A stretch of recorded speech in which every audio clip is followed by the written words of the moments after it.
Florence Poivet, vous êtes présidente de la commission formation et éducation du MEDEF. Et donc à ce titre, vous êtes particulièrement intéressée par la formation des ingénieurs. On est à la fois dans un monde qui nous bouscule beaucoup et qui peut apparaître comme un monde de risques, mais on est surtout dans un monde d'opportunités formidables. Le monde entier est à équiper dans une période où la technologie et les évolutions de technologie s'accélèrent. C'est 1,8 milliard de consommateurs de plus d'ici 15 ans.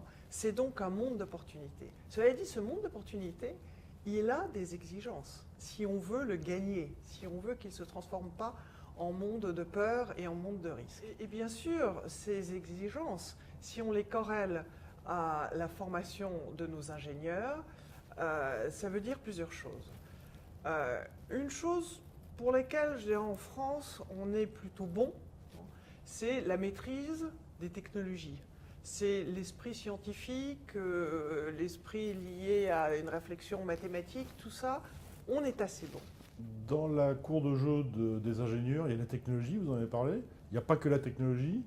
Il s'agit d'avoir une vision multidisciplinaire, y compris des sciences économiques ou des sciences humaines. Le propre d'un ingénieur, c'est, à mon sens, de traiter des systèmes complexes et d'aller directement à l'essentiel. C'est aussi la qualité d'un entrepreneur. Oui, là-dessus, sans aucun doute. Et le monde d'aujourd'hui, dans le monde d'aujourd'hui, il est évident qu'une des qualités pour être leader, pour être patron, mais leader ou patron, ça peut être leader d'un projet. Bien sûr. Patron d'un projet, c'est la capacité à gérer du complexe, c'est la capacité à gérer l'inconnu. Donc là, il est vrai que dans cet enseignement technologique, scientifique, on donne quelques clés quand même, parce que c'est une façon d'appréhender les choses, de mettre les risques au cours sur le chemin aussi. Et je pense que tout ça fait largement partie des enseignements qui sont donnés aujourd'hui à nos ingénieurs. Et la France a de la chance. La France a de très bons ingénieurs. Alors dans la partie audace, il faut oser le monde.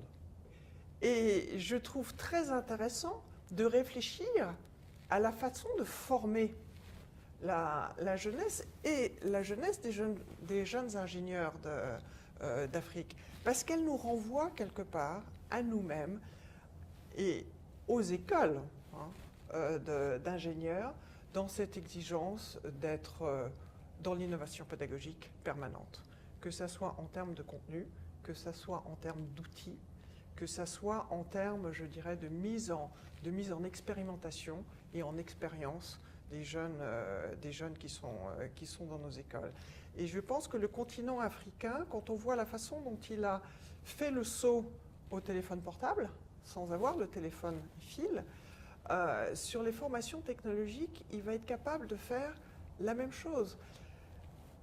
Le patron de l'école polytechnique de Lausanne, Patrick Abicher, a pris 6 mois sabbatiques de son rôle de président de l'école polytechnique pour aller voir comment former la jeunesse africaine. Parce qu'elle nous renvoie à une réflexion beaucoup plus profonde, peut-être systémique, de nos propres formations par rapport à ce dont elle a besoin et ce qu'on est capable de lui offrir pour demain. Vous parliez d'innovation pédagogique et c'est un bon point parce que les écoles INCREA sont assez avancées en matière d'innovation pédagogique, numérique mais pas seulement numérique. Mais s'agissant du numérique, ça peut être un plus dans nos relations avec l'Afrique, avec la formation en Afrique, sachant que grâce à l'Afrique, par certains côtés, le français risque d'être la langue la plus parlée dans le monde d'ici quelques décennies. Je suis allée à Lille et j'ai été très admirative de ce que j'ai vu et j'ai compris que dans la fédération INCREA, on avait compris qu'il fallait mettre les jeunes en situation de ce qu'ils devraient offrir lorsqu'ils seront intégrés dans les entreprises. Et que ce n'est pas faites ce qu'on vous dit, mais faites comme ce que l'on vous a offert pour apprendre. Et effectivement, dans ce que j'ai vu, dans l'environnement offert aux jeunes, il y a une part digitale qui est formidable. Et il est vrai que c'est la réalité d'aujourd'hui.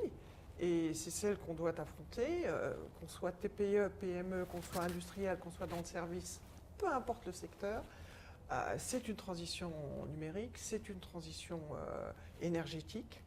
Et tout cela demande que les jeunes l'aient vécu dans leur cursus et l'aient pas simplement appris par concept, hein, à travers des concepts. Et chapeau pour ce que j'ai vu en tout cas de votre enseignement et de l'environnement sur lequel vous avez beaucoup réfléchi, le meilleur environnement possible dans lequel mettre les jeunes pour que demain ils puissent reproduire ce dont les entreprises ont besoin. Nos étudiants sont effectivement mis en situation en groupe et mis en situation sur des questions, des problèmes, des études posées par les entreprises et posées par le monde économique, ce qui fait du gagnant-gagnant-gagnant pour l'école parce qu'elle s'enrichit intellectuellement, pour l'entreprise parce qu'elle a la solution à un de ses problèmes, et pour l'étudiant qui est effectivement mis en situation.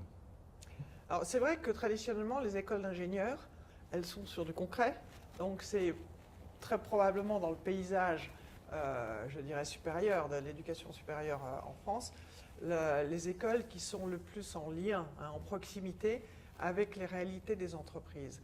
J'aimerais que le monde de l'ingénieur, que le monde du doctorant aussi, soit beaucoup plus à l'aise et qu'il y ait une interaction beaucoup plus fluide et facile avec le monde de la TPE et de la PME. Le premier réflexe quand même reste souvent, trop souvent, la grosse boîte. On forme de très bons ingénieurs parce qu'en plus dans le territoire, on a une ou deux locomotives et c'est superbe hein, d'avoir ces locomotives qui vont driver la dynamique, le renouveau, le ressourcement de l'établissement et des promotions. Donc là-dessus, je dis bien sûr. Mais derrière ça, que nous, de notre côté, une organisation comme le MEDEF, en lien peut-être plus, en prise de conscience plus étroite avec vous, cette irrigation du monde des TPE et des PME. Parce que je pense que nous pensons que c'est une des raisons aussi pour lesquelles notre pays a du mal, les entreprises de notre pays ont du mal à passer du stade de PME au stade de TI. Il faut que cette fluidité entre nos deux mondes aille en grandissant. Merci Florence.